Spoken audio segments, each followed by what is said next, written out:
पिछले संसद के सत्र में भारत सरकार 3 कानून लेकर आई थी। एक कृषक उपज व्यापार और वाणिज्य अधिनियम और दूसरा कृषक सशक्तिकरण और संरक्षण कीमत आश्वासन और कृषि सेवा पर करार अधिनियम 2020 और आवश्यक वस्तु अधिनियम में कुछ संशोधन, ऐसे लगभग 3 कानून भारतीय संसद ने पारित किए। कृषि के क्षेत्र में ये 2 कानून हैं जिसमें कृषि उपज का व्यापार और वाणिज्य से संबंधित है और उनके मूल्य आश्वासन से संबंधित है। इन दोनों कानूनों पर लोकसभा और राज्यसभा में 4-4 घंटे सभी दलों के जो सांसदगण हैं उन सब ने अपना स्वच्छंद होकर विचार व्यक्त किया, पक्ष और विपक्ष ने। लोकसभा में पारित हुआ, राज्यसभा में 4 घंटे की चर्चा पूरी हुई और उस समय जब मेरे जवाब देने की स्थिति खड़ी हुई तो प्रतिपक्ष के कुछ लोगों ने उस दिन बहुत ही एक अभद्र घटना को अंजाम दिया जो देश के लोकतांत्रिक इतिहास में हमेशा काले धब्बे के रूप में अंकित रहेगी। लेकिन दोनों कानून पारित हुए, महामहिम राष्ट्रपति जी के पास भेजे गए और उनके हस्ताक्षर के बाद आज ये देश भर में लागू हैं। हम सब इस बात को भलीभांति जानते हैं कि कृषि के क्षेत्र में योजनाओं के माध्यम से और अनुदान के माध्यम से काफ़ी कुछ करने का प्रयत्न किया जाता रहा है। लेकिन कृषि के क्षेत्र में निजी निवेश गांव तक और खेत तक पहुँचे, इसकी संभावनाएं ना के बराबर थी और कानून के माध्यम से भी जो बंदिशें थीं वो खुलें, इसका देश भर को इंतजार था। भारत सरकार ने प्रधानमंत्री नरेंद्र मोदी जी के नेतृत्व में लगातार खेती किसानी आगे बढ़े, किसान की आमदनी 2022 तक दोगुनी हो, कृषि के क्षेत्र में निवेश हो, कृषक को आय सहायता के रूप में और अनुदान दिया जाए, योजनाओं को परिष्कृत किया जाए। इसके लिए मोदी जी के नेतृत्व में काम हुआ। आप सबको मालूम है कि 2014 से पहले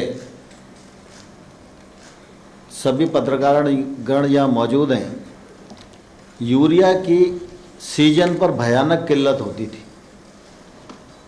और जब यूरिया की ज़रूरत राज्य को होती थी उस समय मुख्यमंत्री डेरा डालकर दिल्ली में बैठते थे कि हमको पर्याप्त मात्रा में यूरिया मिल जाए। यूरिया की कालाबाजारी होती थी और देश के अनेक स्थानों पर पुलिस लगाकर यूरिया बांटने का काम किया जाता था। कई बार ऐसी घटनाएं भी आती थी कि रेलवे स्टेशन से यूरिया लूट लिया गया, बीच में कोई यूरिया का ट्रक जा रहा था उसको रोक लिया, क्योंकि लोगों को ये रहता था कि अगर ये सामने से निकल गया तो यूरिया नहीं मिलेगा।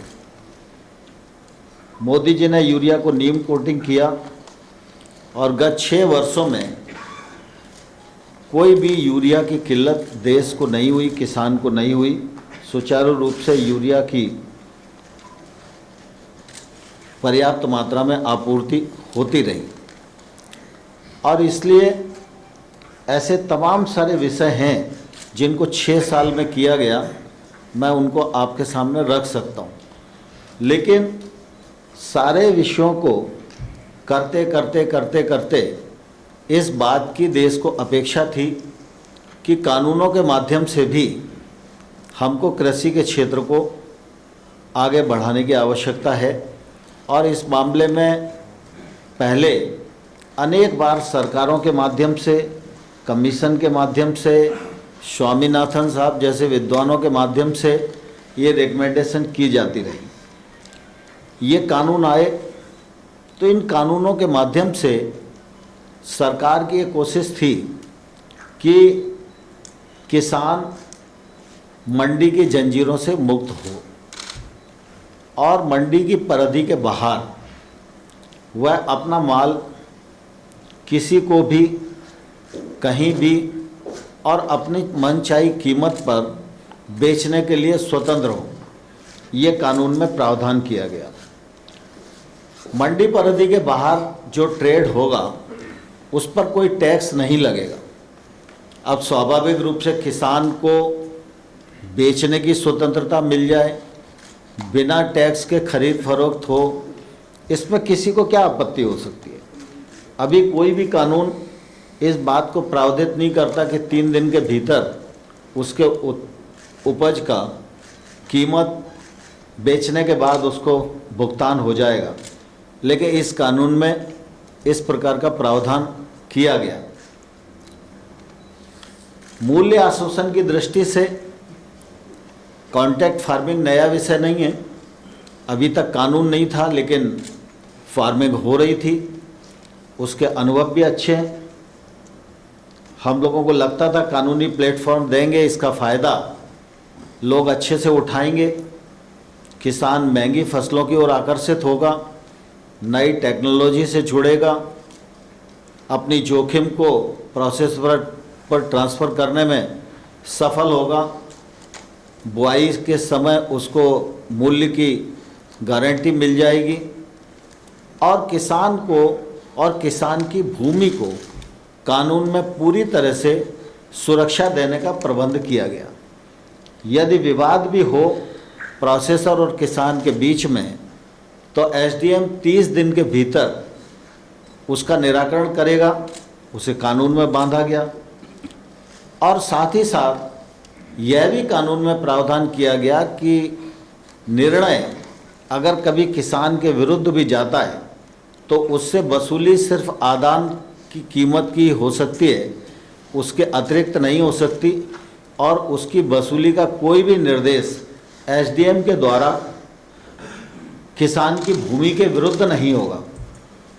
किसान की भूमि सुरक्षित रहे, इस दिशा में सरकार ने पर्याप्त विचार विमर्श किया और किसान को पूरी तरह सुरक्षित करने में प्रावधान किए। लेकिन आप सबको ध्यान है कि ये कानून का देश भर में स्वागत हुआ और देश भर में एक नई उत्साह और उमंग के साथ लोग काम करने के लिए आए।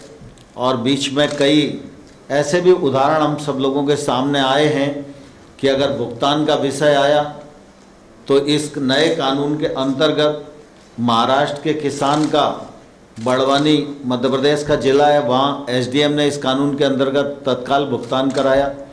ओपन ट्रेड में जो किसान गए उसका फ़ायदा भी, वो व्यापारी गए और किसान दोनों ने जब ट्रेड की तो निश्चित रूप से किसान को बढ़ी हुई कीमत मिली और ये सिलसिला चल ही रहा था।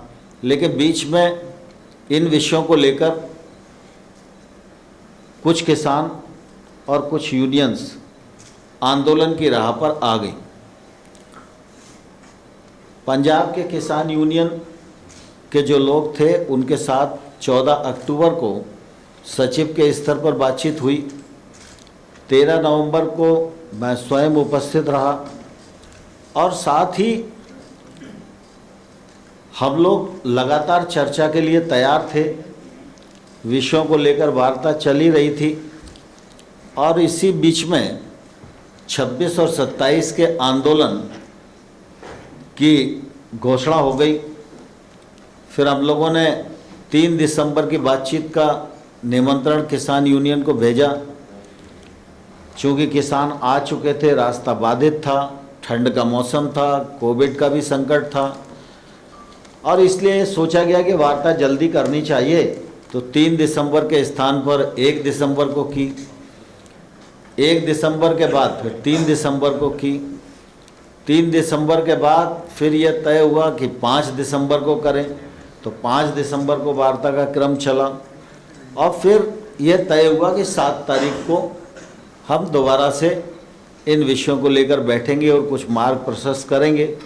लेकिन बीच में ही 6 तारीख को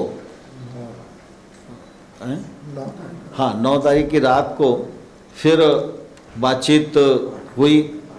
8 की रात को बातचीत हुई और बाद में फिर एकदम ऐसी परिस्थिति बनी कि उनकी तरफ से कोई सुझाव आ ही नहीं रहा था। तो अंतोगत तो हमको ये लगा कि भाई किसानों के कुछ मुद्दे हैं और उन मुद्दों पर उनके मन में शंका है। तो चूँकि इतने दिन चर्चा हो चुकी है और कुल मिला के वो आखिरी में एक ही बात पर आते हैं कि एक्ट को रिपील कर दो। हम लोगों का लगातार ये आग्रह रहा कि एक्ट में कौन कौन से ऐसे प्रावधान हैं जिनसे किसान को नुकसान है, तकलीफ़ है, उनको प्रावधानवार हम चर्चा कर लें और चर्चा करने के बाद उनको कैसे ठीक किया जा सकता है इस पर हम आगे बढ़ें। लेकिन मुद्दे यूनियंस की तरफ से नहीं आए तो फिर हम ही लोगों ने मुद्दे उनको चिन्हित करके बताए और उस पर यह हुआ कि भाई हाँ, ये मुद्दे तो चर्चा में हैं।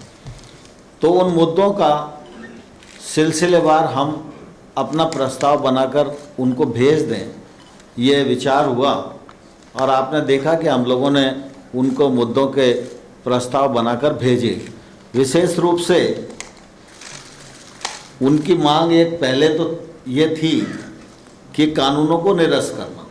तो हमारा सरकार का पक्ष है कि कानून के वे प्रावधान जिन पर किसान को आपत्ति है, उन प्रावधान पर सरकार खुले मन से विचार करने को तैयार है। सरकार का कोई ईगो नहीं है और सरकार को कोई उन पर विचार करने में दिक्कत नहीं है और हम यूनियन के साथ बैठकर उसको समाधान कर सकते हैं। फिर दूसरा, कुछ लोगों का बातचीत में बात आती थी कि ये कानून वैध नहीं है, क्योंकि कुछ लोगों ने ऐसा बता रखा था कि कृषि राज्य का विषय है और केंद्र सरकार उस पर कानून नहीं बना सकती। तो हम लोगों ने उनको बैठक में भी संतुष्ट करने की कोशिश की और हमने कहा कि केंद्र सरकार को ट्रेड के लिए कानून बनाने का अधिकार है और हमने ट्रेड से संबंधित ही अपने कानून को सीमित रखा है और एपीएमसी इस कानून से कहीं भी प्रभावित नहीं होती, एमएसपी भी कहीं भी प्रभावित नहीं होती। और ये सब उनको बताने की कोशिश की और फिर उनको हमने यह लिखकर भेजा कि केंद्र सरकार को किन किन कानूनों के अंतर्गत कानून बनाने का अधिकार है। इसी प्रकार से बातचीत में ध्यान में आता था कि उनको ऐसा लगता है कि ये नया जो ट्रेड एक्ट आया है, इस एक्ट में उनकी जो एपीएमसी है वो प्रभावित होगी, क्योंकि उन्हें लगता था कि बाहर टैक्स नहीं होगा और एपीएमसी के भीतर टैक्स है, तो धीरे धीरे ये मंडियां दिक्कत में फंस जाएंगी। तो हम लोगों ने उनसे कहा कि वैसे तो कुल मिला के जो टैक्स लगता है जब किसी भी ट्रेड पर, तो व्यापारी टैक्स की वसूली किसान से ही करता है। अगर टैक्स नहीं लगेगा इसका फ़ायदा अंततोगत्वा किसान को होगा। लेकिन फिर भी अगर आपकी आपत्ति है तो हम लोग इस पर विचार करने को तैयार हैं और इस आशंका पर हम लोगों ने प्रस्ताव दिया कि राज्य सरकार निजी मंडियों के रजिस्ट्रेशन की व्यवस्था भी लागू कर सकेगी और साथ ही ऐसी मंडियों पर राज्य सरकार जो मंडी के भीतर का टैक्स है उसके हिसाब से ही वो बाहर की प्राइवेट मंडी पर भी टैक्स लगा सकेगी। तो उनकी इस आशंका को भी निर्मूल करने की हम लोगों ने अपने प्रस्ताव में कोशिश की है। हमारे एक्ट में ये प्रावधान था कि पैन कार्ड से ही खरीद हो सकेगी।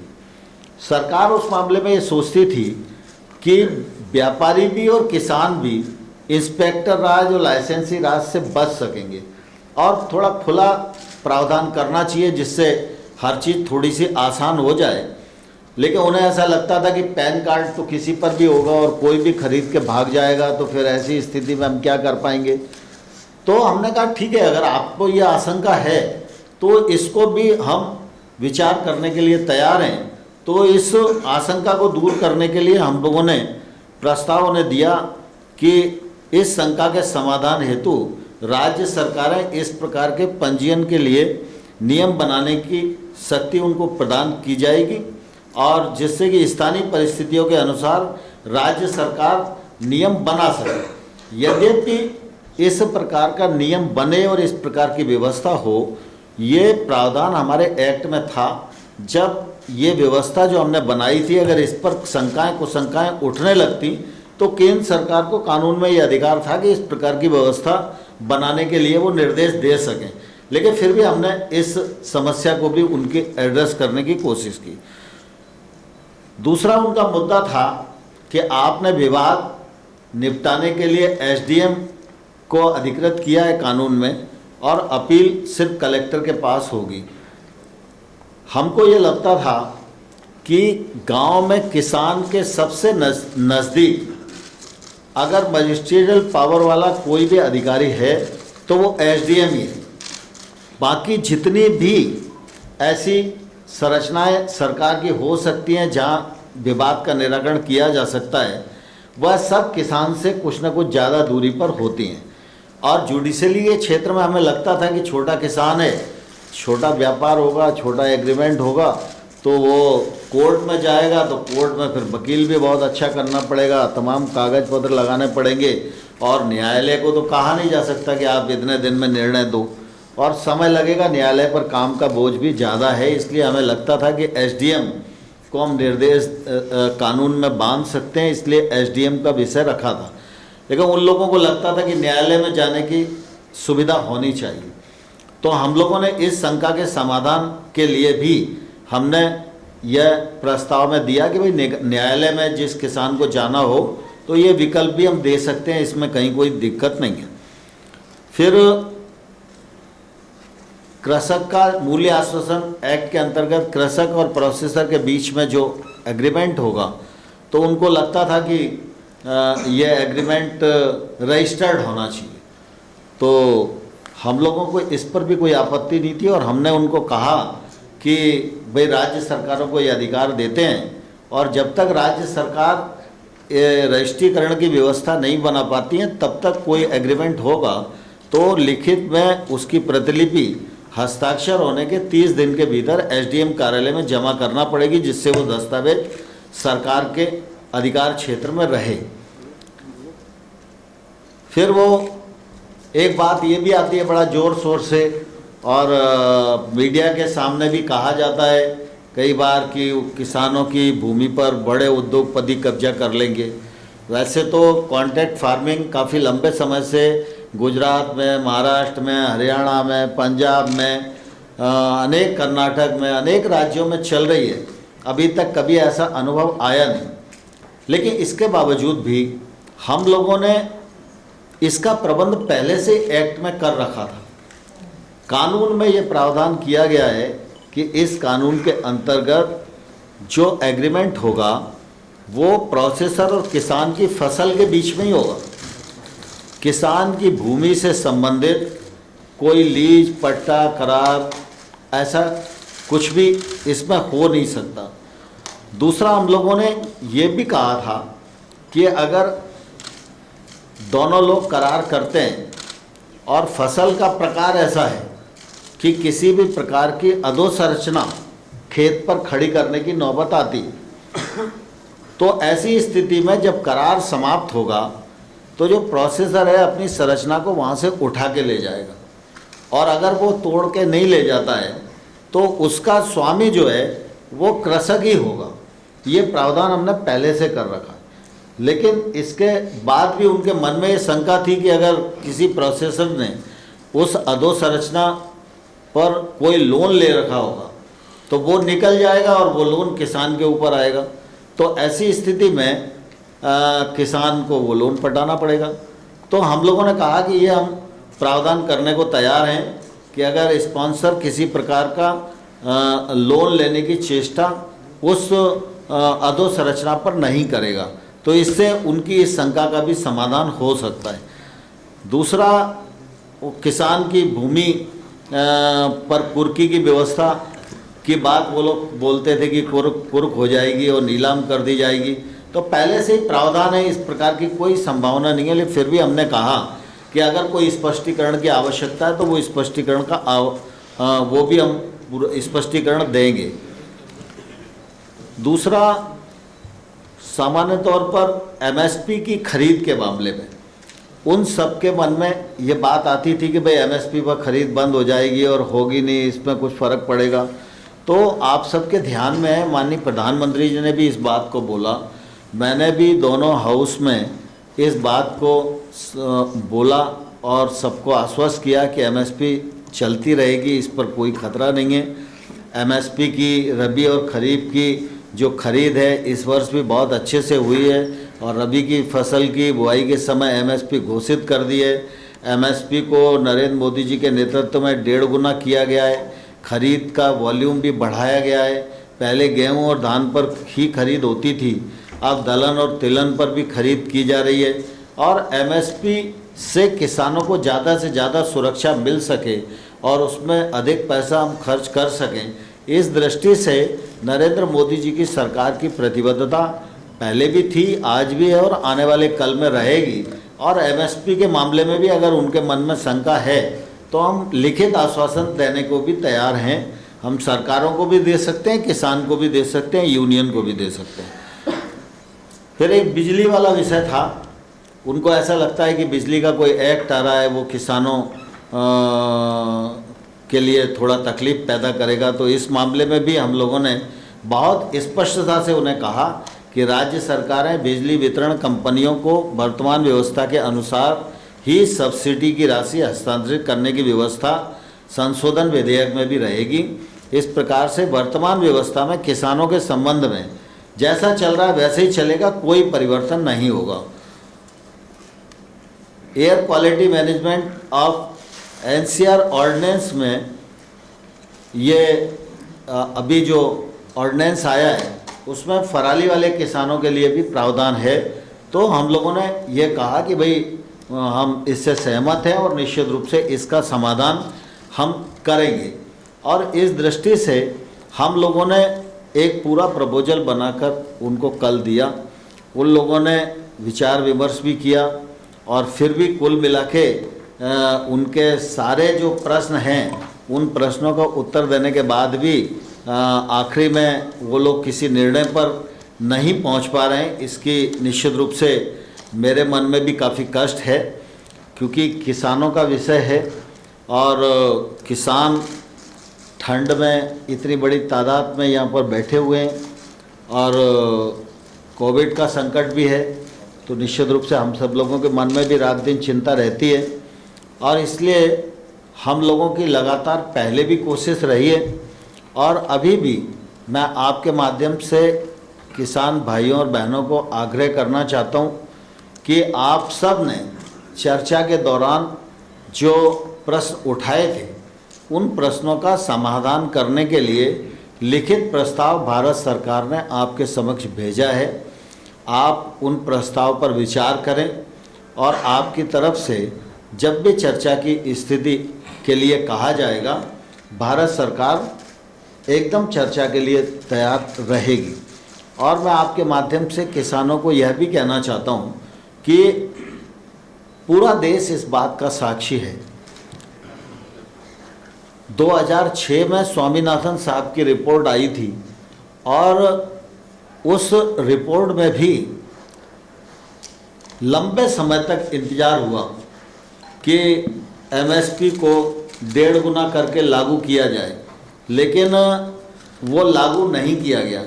मोदी जी जब प्रधानमंत्री बन गए तब भी ये बात खड़ी हुई थी तो स्वाभाविक रूप से जब एमएसपी को 1.5 गुना किया जाना है तो वित्तीय भार तो बढ़ेगा ही। लेकिन ये मोदी जी की प्रतिबद्धता किसानों के प्रति थी कि उन्होंने जो लागत मूल्य है उस पर 50% मुनाफा देकर और एमएसपी घोषित करने का निर्णय किया और उसका लाभ आज देश भर के किसानों को मिल रहा है। और आप देखेंगे कि कुल मिला के कृषि मंत्रालय के बजट की स्थिति को भी देखेंगे तो आज 1,34,000 करोड़ है। यह जब यूपीए की सरकार थी उससे लगभग 6 गुना बढ़ोतरी है। लगातार सभी स्कीमों के माध्यम से इस बात की कोशिश की जा रही है। कई बार सरकारों के लिए बड़ा लोकप्रिय होता है, जैसे यूपीए सरकार में एक निर्णय हुआ 10 साल में 53,000 करोड़ रुपए का कर्जा माफ़ कर दिया। कर्जा किसका माफ़ हुआ किसका नहीं हुआ यह विवाद का विषय किसानों में हमेशा ही बना रहा, लेकिन 10 साल में 53,000 करोड़ रुपए का कर्जा माफ़ करना इसको बड़ी उपलब्धि यूपीए गवर्नमेंट में माना गया। लेकिन प्रधानमंत्री नरेंद्र मोदी जी ने पीएम किसान सम्मान निधि के माध्यम से 75,000 करोड़ रुपया हर साल भारत सरकार के खजाने से निकालकर किसानों के खाते में डालने के लिए योजना बनाई। और मुझे कहते हुए प्रसन्नता है कि आज 10.5 करोड़ किसान को लगभग 1 लाख करोड़ रुपया केंद्र सरकार की ओर से उनके अकाउंट में भेजने का काम किया गया। किसान को बुजुर्गावस्था में भी सुरक्षा सामाजिक मिल सके इसलिए पीएम किसान मानधन योजना बनाई गई, पेंशन का प्रावधान किया गया। 21 लाख के करीब किसान आज उन योजनाओं से जुड़े हैं। जो 60 वर्ष की उम्र पूरी करेंगे उनको 3,000 रुपया मासिक पेंशन के रूप में मिलेगा, जो उस समय निश्चित रूप से काफ़ी मददगार होगा। छोटे किसान देश में 86% हैं और छोटे किसान के पास निवेश करने कोई जाता नहीं, उसके पास खुद के पास इतना पैसा है नहीं कि वो निवेश कर सके। वो पढ़ा लिखा भी है, जागरूक भी है और वो अच्छी खेती करना भी चाहता है और वो चाहता है कि टेक्नोलॉजी का उपयोग करे, महंगी फसलों की ओर जाए, लेकिन उसको मार्केट उपलब्ध नहीं होता और मार्केट उपलब्ध नहीं होता इसके कारण वो कोई रिस्क नहीं ले पाता। इसलिए नए कानून बनाए गए हैं कि इन कानूनों के माध्यम से वह महंगी फसलों की ओर आकर्षित होगा, टेक्नोलॉजी का उपयोग कर सकेगा, निजी निवेश उसके पास पहुंच सकेगा, अच्छे एग्रीमेंट करके अपने उत्पादन के वाजिब दाम प्राप्त कर सकेगा, वैश्विक मानकों के आधार पर खेती कर सकेगा जिससे कि उसके उत्पादन का एक्सपोर्ट भी हो सके। ये रास्ते इन कानूनों के माध्यम से खुलते हैं। सरकार ने नए 10,000 एफपीओ बनाने का कार्यक्रम भी प्रारंभ किया है और इन 10,000 एफपीओ पर 5 साल तक केंद्र सरकार अपने बजट से ही 6,850 करोड़ रुपया खर्च करने वाली है। ये एफपीओ से एक नई क्रांति खेती के क्षेत्र में मोदी जी के नेतृत्व में शुरू होने वाली है। यह भी मोदी जी की किसान, कृषि और कृषक के प्रति जो प्रतिबद्धता है उसको जाहिर करती है। अभी कोविड के दौरान भी आप सबने देखा कि दुनिया में सब चीज़ें बंद हो गई, लेकिन भारत में मोदी जी की दूरदर्शिता के कारण खेती और किसानी के लिए और ग्रामीण क्षेत्र के लिए जो निर्णय किए गए उसी का परिणाम था कि किसान ने अपनी फसल की कटाई पूरी की, किसान ने अपनी फसल को सरकारी समर्थन मूल्य पर पूरी तरह से बेचा, पहले से अधिक पैदावार हुई, पहले से अधिक खरीद हुई, ग्रीष्म ऋतु की बुआई गत वर्ष की तुलना में अधिक हुई, खरीफ की बुआई गत वर्ष की तुलना में अधिक हुई और किसान को उस बीच में भी पीएम किसान सम्मान निधि के पैसे डीबीटी के माध्यम से पहुंचते रहे और आत्मनिर्भर पैकेज के अंतर्गत कृषि और संबंधित क्षेत्र में सुधार आए और निजी निवेश गांव तक पहुंचे और वो निजी निवेश के अंतर्गत जो संरचनाएं निर्माण हों वो मूल रूप से किसान के काम आए। अभी संरचनाएं जो बनी हुई हैं वो व्यापारी के काम तो आती हैं, लेकिन किसान के काम नहीं आती, क्योंकि वो बड़े स्थान पर बनी हुई हैं। अगर संरचना खेत के पास होगी, गांव के पास होगी, तो किसान उन संरचनाओं का उपयोग कर सकेगा, चाहे वो वेयर हाउस हो, चाहे वो कोल्ड स्टोरेज हो, चाहे वो अन्य प्रकार की संरचनाएं हों। तो 1,00,000 करोड़ रुपए का इंफ्रास्ट्रक्चर फंड उसे घोषित किया। फिशरीज के लिए 20,000 करोड़ रुपए का फंड, एनिमल हस्बेंड्री के लिए 15,000 करोड़ रुपए का फंड, छोटी फूड प्रोसेसिंग यूनिटी के लिए 10,000 करोड़ रुपए का फंड, 4,000 करोड़ रुपया हर्बल पार्क के लिए, मधुमक्खी पालन के लिए 500 करोड़ रुपया। तो लगातार मोदी जी के नेतृत्व में इस बात की कोशिश की जा रही है कि देश को आत्मनिर्भर बनाना है, तो गांव को आत्मनिर्भर बनाना पड़ेगा और कृषि को आत्मनिर्भर बनाना पड़ेगा। कृषि और कृषक की निर्भरता किसी पर होगी तो गांव की निर्भरता भी किसी और पर होगी, और जब तक कृषि और गांव दोनों आत्मनिर्भर नहीं बनेंगे तब तक देश को आत्मनिर्भर बनाने का जो सपना है वो पूरा नहीं होगा। इसलिए लगातार आपने देखा होगा, चाहे वो प्रधानमंत्री सड़क योजना के 3rd फेज का मामला हो, चाहे मनरेगा में राशि बढ़ाने का मामला हो, चाहे सेल्फ हेल्प ग्रुप के अभियान का मामला हो, चाहे एग्रीकल्चर के क्षेत्र में सरकार के निवेश का मामला हो, मोदी जी के नेतृत्व में लगातार इस बात की कोशिश की गई है कि गांव और कृषि यह आत्मनिर्भर बने, समृद्ध बने और देश के नवनिर्माण में इसका योगदान अधिकतम हो सके। इसलिए ये सब चीज़ें सिलसिलेवार एक दूसरे से कनेक्ट हैं, और इसलिए कानूनों के माध्यम से भी हमने द्वार खोलने की कोशिश की है। लेकिन इस पर कुछ किसानों की जो भ्रांति थी, उस भ्रांति को भी दूर करने के लिए हमने प्रस्ताव यूनियंस को भेजा है। मैं आपके माध्यम से पुनः यूनियंस को आग्रह करना चाहता हूं कि वो जल्दी से वार्ता के लिए तिथि तय करें, और अगर इस पर उनकी कोई आपत्ति है तो सरकार उनसे बातचीत करने के लिए तैयार है। मुझे तो प्रमुख रूप से इतना ही कहना था। पीयूष भाई को अनुरोध करूंगा कि कुछ विषय रख सकते। I'll just briefly touch upon the issues that emerged out of the several meetings that we held with the farmer unions. We had very detailed discussions on all the laws with the union leaders. We made very minute notes of all the observations and comments that were made by the union leaders. And since they were not forthcoming with any specific issues, but were talking on more general terms and only sticking to one demand of repealing of the 3 laws, we were able to cull out the main issues that emerged from the discussions. And as Honorable Minister Shri Narendra Singh Tomar ji explained, it is very clear on any reading of the law that this law does not affect APMCs at all.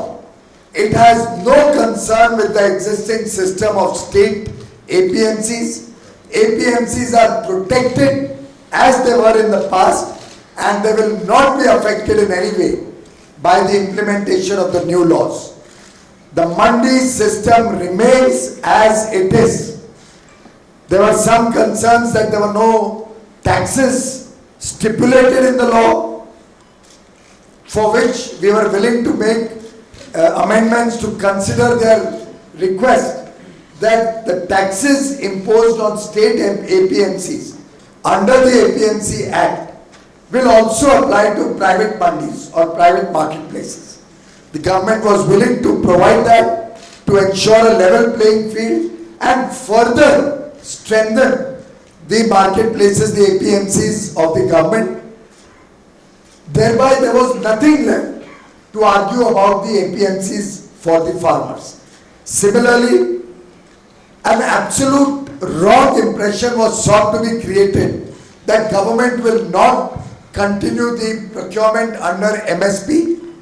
The government has very categorically, on the floor of the house, on national television, made it clear that state procurement by the government will continue at MSP prices as at present through the APMCs, and all the necessary taxes and other charges paid to the state APMCs will continue.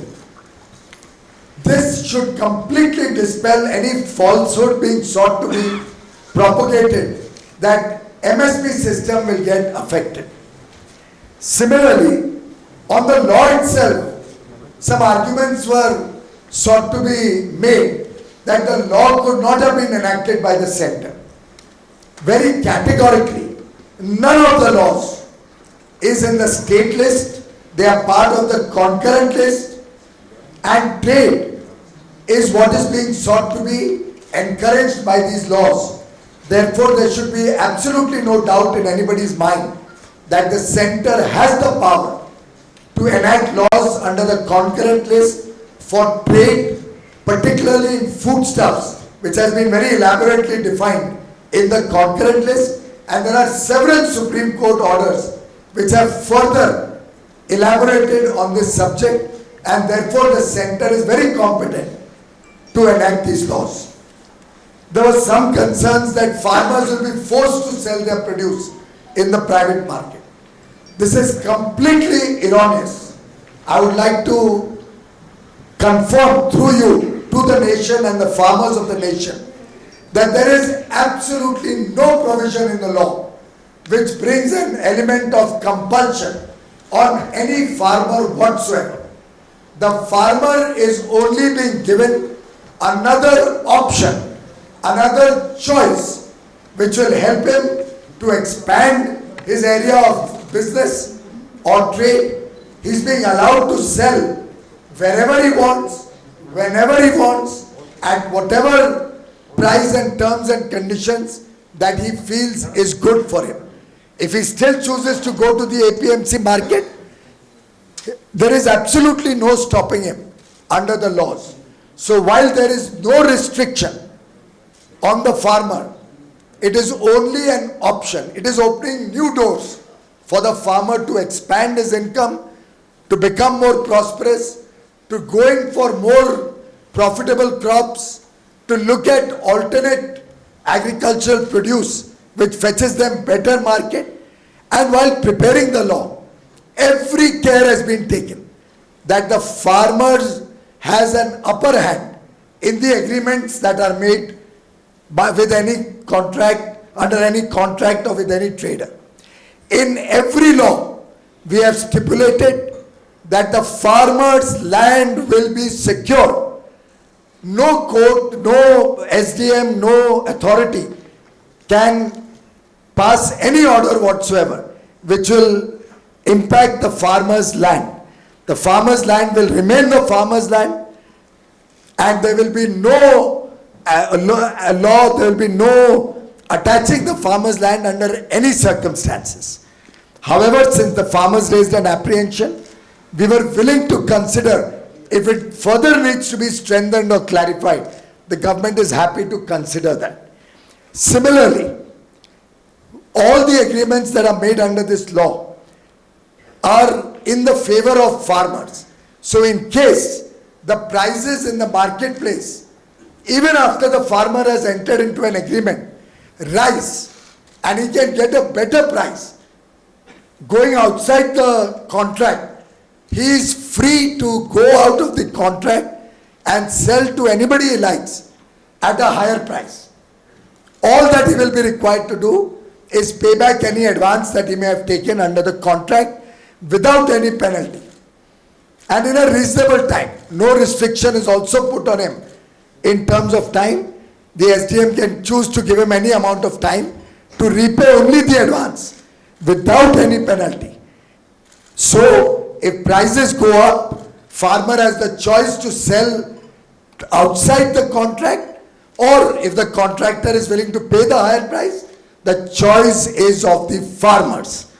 Similarly, if the price were to fall below the contract price, the trader does not have the option to wriggle out of the contract. Trader is still bound by the contract and he will be bound to pay the farmer the contracted price, even if the market price goes down. So friends, in every situation, Whether price goes up, it is to the advantage of the farmer. If the price goes down, it is still to the advantage of the farmer, because the trader will have to pay him the contracted price and cannot take the benefit of lower prices. If the trader does not buy the produce at the contracted price, in our wisdom and our feeling that the farmer should get quick justice, we provided for a local dispute resolution mechanism which can be decided in the contract. If it's not decided, the local SDM has to decide a dispute within 30 days compulsorily. Some farmer leaders tried to say the SDM may not give an order in favor of the farmers, or maybe he may be under pressure of the trader. Government was willing to provide the option that the farmer can choose any available laws for dispute resolution. So our proposal to have the SDM within 30 days decide will not in any way affect the farmer's right to go to a court of law or any other dispute resolution mechanism that is available to the farmer today. So we were ready to ensure that the private mandis are also taxed at the same level as APMC, so that the level playing field which they were concerned about can be ensured. We were willing to give a written assurance that MSP will continue in its present form. We were wanting to ensure that the land of the farmers remains protected and add any more provisions that may be required to further strengthen the security of farmers' land. The laws are optional to the farmer. He is not being bound to go to sell in any particular private mandi. He can choose to continue to sell as at present in the APMC. MSP will continue to be procured through the state approved APMCs, and we were willing to provide all options to the farmer for going for dispute resolution. Similarly, as Honorable Minister Tomarji said, on the Electricity Amendment Act, the government was very flexible that the current system would continue and state discoms would be given the subsidy by the state directly to the discom. The current system of providing subsidized power to the farmer would continue as at present. Similarly, on the ordinance for pollution, which we have recently enacted, largely it has been on the guidance of the Honorable Court. However, we were willing to discuss with the farmers and come up with a solution which would adequately protect the farmers and ensure that they were not in any way taken to criminal proceedings or to high levels of penalties up to which the current ordinance goes. That ordinance, high penalties are largely meant for industry or industrial pollution, and the government is committed for the well-being of the farmers. So the parali issue, the stubble burning issue, government was very, very sympathetic to ensure that the farmers are not put to any inconvenience in that. So in a way, after all these discussions, these were the issues that effectively came up, to which the government was very, very open, very flexible, very, very desirous of finding an amicable solution in the interest of our annadatas, our farmers. As Honorable Tomarji said, Prime Minister Modi's government has for 6 years continuously worked for the welfare of the farmers through a variety of measures which he highlighted, be it the increase in budget for agriculture up to 1,34,000 crores, which is nearly 6 times what it was under the UPA, to ensuring adequate supply of fertilizer throughout 6 years without any black marketing through the neem coating, by giving every farmer 6,000 rupees every year through the Pradhan Mantri Kisan Samman Nidhi, unheard of direct benefit transfer straight to 10 crore plus farmers every year of 6,000 crore rupees, has very successfully taken off. more than 1 lakh crores have been disbursed so far to the farmers of India in a variety of ways through Pradhan Mantri Pension, Fasal Bima Yojana, Farmers Pension Scheme, Soil Health Card, and the list goes on and on. This government has shown its commitment to double farmers' income and for more prosperity to our farmers. These laws were one more in a series of measures to encourage farming, investment, greater investment in the farming community, bring research and development, expand food processing and value addition so that our farmers can get greater incomes, our youth can get job opportunities, and the contribution of agriculture to the Indian economy can grow very rapidly for the better future of our farmer brothers and sisters. I join my senior colleague Tomarji in appealing to the farmers. This is a period where we are fighting against corona. The weather is turning very adverse. This morning was fully foggy in many parts of northern India. The winter has set in. I would like to earnestly appeal to our farmer brothers and sisters and to the union leaders that they should allow the farmers to go back to their homes, continue the dialogue with the government, and find an amicable solution so that we can dispel any other apprehensions which they may have in the interests of the farming community. Once again, Prime Minister Modi's government always was, is, and will continue to be committed to the farmers of India. We are conscious that farmers across the country have welcomed these initiatives. The Rajasthan election results, which are most recent and have happened in the last few days, are evidence of the fact that the people of India, the farmers of India, continue to trust Prime Minister Modi, continue to have faith in Prime Minister Modi's government, and are sure that if at all they have any difficulties, Prime Minister Modi is the one leader who will resolve those difficulties and ensure their continued and continuous well-being. Thank you. धन्यवाद sir. Friends, now we can take some questions. First sir एक online question पढ़ देते हैं. MSP के बारे में काफ़ी चर्चा हुई है. क्या सरकार की तरफ से कोई इसके बारे में कानून लाने का प्रावधान है?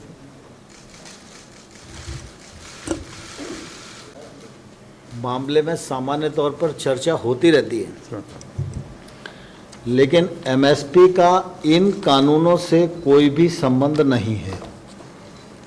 इन कानूनों के कारण एमएसपी प्रभावित नहीं होती है. देश के प्रधानमंत्री नरेंद्र मोदी जी ने भी और मैंने स्वयं ने राज्यसभा और लोकसभा दोनों के फ्लोर पर पूरे देश के किसानों को आश्वस्त किया है, एमएसपी पहले की तरह आगे भी जारी रहेगी. इसलिए किसी को कोई शंका इसमें होनी नहीं चाहिए. सर इसमें सिर्फ इतना है कि क्या सरकार की तरफ से कोई और कानून लाने की है सोच है? मैंने कहा ना कि अभी तो वो विषय ही नहीं है. ठीक है. 52. तोमर जी नमस्कार. आज जो आपने विस्तार से जानकारी दी है, कमोबेश हर चर्चा में सरकार ने यही पक्ष रखा है. किसान नेताओं से जो बातचीत हुई, बातचीत के बाद आप लोगों के साथ, लेकिन सबसे बड़ी जो मांग है उनकी किसान कानून को वापस लेने की, उन्होंने एक बार फिर दोहरा दिया. क्या सरकार के पास इस बात की कोई गुंजाइश है या इसको नकार रही है सरकार कि कानून वापस ही नहीं होंगे और वो इस पर कायम है? दूसरा, क्या अगर वो नहीं मानते हैं तब सरकार के पास क्या विकल्प है? देखिए, कोई भी कानून पूरा खराब और प्रतिकूल नहीं हो सकता. सरकार बहुत जोर देकर ये कहना चाहती है कि कानून का वह प्रावधान जो किसान के लिए प्रतिकूलता पैदा करता हो, जिसमें किसान का नुकसान किसी को दिखाई देता हो, उस प्रावधान पर सरकार खुले मन से विचार करने के लिए पहले भी तैयार थी और आने वाले कल में भी तैयार रहेगी. 50. Just please let the next question be. It's already answered. Just please just wait. Next question is coming. विकल्प के लिए चर्चा के रास्ते खुले हुए हैं।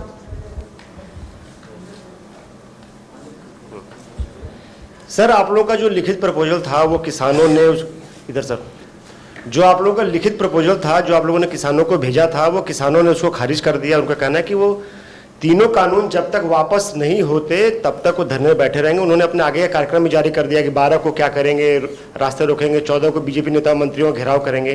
तो आप कब तक इंतजार करेंगे कि किसान जो है आपसे बातचीत के लिए आगे आते हैं, कोई तारीख तय करते हैं? और दूसरा सवाल ये कि अगर आप लोग किसानों की सभी जो शंकाएं हैं उसका समाधान आप लोग कह रहे हैं करने को तैयार हैं, उनकी ज़्यादातर मांगे आप लोग मानने को तैयार हैं, तो फिर आखिर ऐसी कौन सी ताकतें हैं आपको लगता है जो कि किसानों, क्या कोई ऐसी ताकत भी जो किसानों के पीछे जो नहीं चाहती कि किसान अपना धरना खत्म करें? तो आप लोग ही देखिए। देखिए, दरअसल किसानों को हम लोगों ने प्रस्ताव दिया, यह चर्चा के दौरान ही तय हुआ था। जो विषय चिन्हित किए गए वो भी उस चर्चा का निचोड़ ही थे। तो सरकार ने अपना मतव्य प्रकट कर दिया है और मैं आपके माध्यम से किसानों को आग्रह करना चाहता हूं कि अगर उस पर भी कोई चर्चा करने की आवश्यकता है तो वो ज़रूर आएँ और हम लोग खुले मन से विचार करने के लिए तैयार हैं। और किसी भी समय उनका प्रस्ताव आएगा तो हम ज़रूर चर्चा करेंगे। जहाँ तक आपने कहा कि इस आंदोलन के पीछे कौन है, क्या है, तो मैं समझता हूँ प्रेस की आंखें बहुत तेज होती हैं, इसको मैं आप लोगों पर ही छोड़ता हूँ। 260 सर, इस तरफ आपके दाहिने तरफ प्रशांत हूँ एबीपी न्यूज़ से। सर, आपने कहा कि लिखित प्रस्ताव पर फिर से किसानों को विचार करना चाहिए और फिर आपके दरवाजे खुले हुए हैं बातचीत के। क्या हम ये समझें सर कि अब कोई नया प्रस्ताव आपकी ओर से नहीं जाएगा, ये फाइनल प्रस्ताव था, और अगर इन्हीं प्रस्ताव पर उनको बातचीत करनी है तो इन्हीं प्रस्तावों पर करना होगा, तभी बातचीत हो पाएगी? देखिए प्रशांत जी, कुल मिला के जितने बिंदु चर्चा कई दौर की हुई, उस चर्चा के निचोड़ में सरकार ने ही चिन्हित किया कि ये विषय आपकी चर्चा में ध्यान में आते हैं। उन्होंने भी ये माना कि हाँ, ये बिंदु चर्चा के दौरान आए हैं। तो हमने कहा कि हम अपना लिखित प्रस्ताव आपको देंगे। हमने लिखित प्रस्ताव उन्हें दे दिया है। इस प्रस्ताव में उनको लगता है कि कोई बात उनकी रह गई है तो चर्चा करनी चाहिए। जो हमने कहा है उसमें शब्दावली में कोई उनको आपत्ति है तो भी चर्चा करनी चाहिए। हम चर्चा करने के लिए तैयार हैं। 21 mic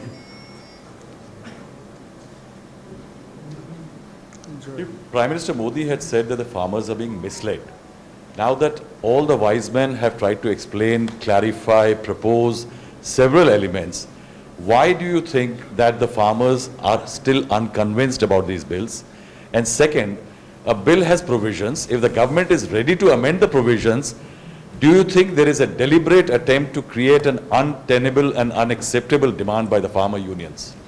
I'll only reiterate what Tomarji said, that is something that the press will have to explore and use your investigative skills to find out. We believe that the farmers had certain issues. We respect the farmers who have come and discussed with us on several occasions, and the issues that came out during the course of the discussion, we have tried to address them. If there are any other issues they wish to discuss or they need clarification on our current proposal, we are ready to discuss. But whether there is any other reason that is holding them back, we leave that to your wise counsel to decide. 38 30 sir, Aamir हूँ news nation से। Farmers ने अपना plan बता दिया है sir. उन्होंने ये कहा है कि 12 तारीख को वो जयपुर दिल्ली हाईवे जाम करने जा रहे हैं और इसके साथ में 14 तारीख का भी प्लान है। सवाल ये खड़ा होता है कि बड़े बड़े कॉरिडोर्स हैं, बड़े बड़े जहाँ से काफ़ी इंडस्ट्रियल मूवमेंट्स होते हैं, क्या कल बातचीत के लिए आप इनवाइट करेंगे किसान फार्मर्स एसोसिएशंस को कि वो इस तरह से बंद ना करें, रोड ना रोकें, क्योंकि चारों तरफ से दिल्ली अब पैक्ड होती जा रही है? नहीं, आपकी बात जो चिंता है वो वाजिब है और हमने किसानों को, यूनियंस को पहले भी कहा है और आज भी मैंने अभी कहा ही है कि कुल मिला के आंदोलन का रास्ता छोड़ना चाहिए। और मैं यूनियंस को ये भी कहना चाहता हूँ कि कुल मिला के जब चर्चा चल रही है तो आगे के आंदोलन की घोषणा ये वाजिब नहीं है। अभी हमने प्रस्ताव कल भेजा, अब कल आपको उस प्रस्ताव पर जो कहना है वो अगले दिन वार्ता में कहा जा सकता है। तो जब वार्ता टूट जाए तो आंदोलन के आगामी चरण की घोषणा करना उचित होता है। तो मैं अभी भी आपके माध्यम से यूनियंस को आग्रह करूंगा कि वो अपने अगले चरण के आंदोलन को वापस लेकर वार्ता के माध्यम से ही रास्ता खोजना यह उचित रहेगा। Second last question, 264. Please, there is a number called 264. Just sir wait. Amit news 24 से सर सवाल ये है कि आप कह रहे हैं कि वार्ता होनी चाहिए, लेकिन वार्ता करेगा कौन? अगर कहीं ना कहीं एक डेडलॉक जैसी सिचुएशन बन गई है क्योंकि उन लोगों ने आपके प्रस्ताव को खारिज कर दिया है कि, और सरकार तब फिर क्या, सरकार अपनी तरफ से कोशिश करेगी कि हम फिर से नए सिरे से बातचीत शुरू करें, या क्योंकि अगर ऐसे छोड़ देने से तो फिर अब आप कहते हैं कि ठंड का मौसम है, किसानों की चिंता है, तो क्या सरकार पहल करेगी किसानों तक अप्रोच करने का, एक बार फिर से बातचीत शुरू करने के लिए? आज मैं और पीयूष गोयल जी अगर आपके सामने हैं तो बाकी तो बहुत सारे विषय ऐसे हैं जो आपके संज्ञान में हैं ही। कुल मिला के आज की प्रेस का मुख्य उद्देश्य ये भी है कि निश्चित रूप से सरकार वार्ता के लिए पूरी तरह तत्पर है और निश्चित रूप से हम वार्ता के लिए तैयार हैं। वो जैसे ही उनकी सूचना आएगी हम वार्ता करेंगे। Last question, number 10. और हमें आशावान रहना चाहिए, ऐसा नहीं है, मतलब मुझे आशा है कि रास्ता निकलेगा। Sir, my question to you is about the repeal of these 3 laws. That is what, in your own admission, the farmer unions have made that a prerequisite. Is there a way forward? Because the same points that you are now ready to concede were the same points that the opposition parties had requested you on the floor of the House, both in Lok Sabha and Rajya Sabha, which you have now finally considered and agreed. So, and they have taken a maximalist position, the farmers union. You are appealing to them also. How do you find a way forward, especially with the fact that you're saying that Prime Minister Narendra Modi is worried about farmers and is with farmers and has done so much for farmers? How do you find a way forward? Every law is for the people of India. This is a law which will be applicable all over India. There are many people who believe very strongly that they will benefit from these laws. Many farmers believe they will benefit from these laws. As I said, the Rajasthan election, recent election, is a living testimony to the fact that the farmers have understood that these laws will benefit them. Therefore, it is in the interest of the farmers that these laws continue. Should there be any misapprehension or any doubts, clarifications required, most of the issues that we are even looking at amending, we believe were already taken care of well in the laws. Therefore, what was raised on the floor of the House was more political in nature. But to further strengthen the laws and assuage any concerns of the farmers, we are willing to ensure further strengthening of the laws. But I think all the good aspects of the law should not be ignored, and the people of India, the farmers of India, who stand to benefit from these 3 laws, should be given an opportunity to take that benefit. Dhanyawad, sir. Thank you very much, friends. Please, you see, there are some questions. Everybody has been given the opportunity. There are some more questions. Okay. Just 1 minute. We'll give you the number. Yes. Follow me. Yeah, already India Today is given the chance, but it's okay. So I have a question. My question is about things that have broken down. You mentioned about the fact that, Tomarji, you mentioned about the fact that an agitation is announced, an intensified agitation is announced only when things break down. चर्चा चल रही है तो इस तरह से announcement नहीं करनी चाहिए थी. Do you consider this a breakdown point, and are you willing to make more changes or dilutions in the laws? We are open to discuss all issues at any forum. just wait, let me call the 2-3 more numbers. 31. Sir, मैं ब्रह्म Prakash ji news से. मेरा सवाल है कि बहुत सारी unions हैं जो बात कर रही हैं. पहले 35 थी, फिर 40 यूनियन हुई. तो क्या ये भी सरकार को एक समस्या आ रही है कि सारी यूनियनों को एक मत, एक मंच पर लाना? देखिए, लोकतंत्र है, लोकतंत्र में कितने भी यूनियन से बात करने की आवश्यकता पड़ सकती है। कुल मिला के जब आंदोलन की शुरुआत हुई तो 30-31 यूनियंस थी, तो हम लोगों ने उन सब से बातचीत की। फिर हमने ये भी आग्रह किया कि बातचीत का रास्ता निकालना है तो कोई छोटा ग्रुप बना लें, लेकिन मुझे लगता है कि थोड़ा बीच में अविश्वास होने के कारण वो संभव नहीं हो पा रहा था। तो हमने कहा कि ठीक है, सबसे ही बात करेंगे, हमें ऐतराज़ नहीं है। फिर 2-2, 3-3 लोग जोड़ते जाते हैं कि साहब 2 लोग ये जोड़ लो, 2 लोग ये जोड़ लो, लेकिन सरकार को कितनी भी यूनियन से एक साथ बात करने में भी कोई दिक्कत नहीं है, हम बातचीत करने को तैयार हैं। 82, no, please, just wait. 82? Sir इधर एक सेकंड। जब से आपकी बातचीत शुरू हुई है, क्या कोई ऐसा मुद्दा है जिस पे थोड़ी सी भी सहमति बनती हुई दिख रही है, क्योंकि हर बार बेनतीजा ही निकलता है? मैं समझता हूँ कि जो मुद्दे मैंने बताए यही मुद्दे उनकी चर्चा में है। प्रोसीडिंग्स लिखी गई है, प्रोसीडिंग सार्वजनिक है, और लोकसभा और राज्यसभा की प्रोसीडिंग भी सार्वजनिक है। राजनीतिक दलों ने भी जब विचार व्यक्त किए तो क्लॉज पर कोई नहीं बोला, बाकी दुनिया की चिंता सबने की। 127 last, please. No, I think we have taken extra. Sir, मैं अनुराग हूं, राजस्थान पत्रिका से। मेरा ये सवाल है कि आप और पीयूष जी के मुताबिक बिल में सब कुछ बहुत अच्छा है किसानों के लिए, तो क्या आपको ऐसा लगता है कि ये तकनीकी कमी नहीं है बल्कि एक राजनीतिक गलती की वजह से या मिस हैंडलिंग की वजह से ये सारा मामला बिगड़ा? अकाली दल को आप संभाल नहीं पाए, जिसकी वजह से वो हैंड्स इन ग्लव्स कर लिया उन्होंने कांग्रेस के साथ। देखिए अनुराग जी, मैं समझता हूँ आप सब लोग भी प्रेस के क्षेत्र में काम करते हैं, तो पूरे देश के विभिन्न समस्याओं से आप लोग अवगत हैं। आप एक्ट को पढ़कर देख लो तो एक्ट में कहाँ गलत दिखाई देता है, और मैं समझता हूँ इसका निर्णय आप सब लोग भी कर सकते हो, क्योंकि कोई भी व्यक्ति दिल्ली में बेशक रहता हो, लेकिन वो रहने वाला तो कहीं ना कहीं गांव का ही है और गांव से ही आता है। और इसलिए सरकार को कोई शंका नहीं है, हम बहुत योजनापूर्वक, विचारपूर्वक और सारे पक्षों को ध्यान में रखते हुए किसान का उत्थान कैसे हो सकता है, किसान का योगदान देश के उत्थान में कैसे हो सकता है, किसान की माली हालत कैसे सुधर सकती है, खेती का देश के जीडीपी में योगदान कैसे बढ़ सकता है, इन सब को समग्रता से ध्यान में रखते हुए हम लोग इन कानूनों को लेकर आए। हमने बहुत अच्छा करने के लिए ही कानून बनाया है। Please please, no no madam, please just last question 20, या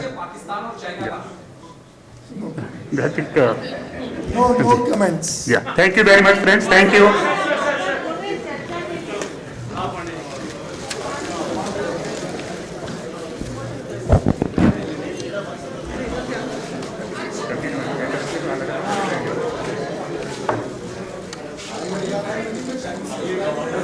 But you must find out.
Download Tarang online radio app from Google Play Store.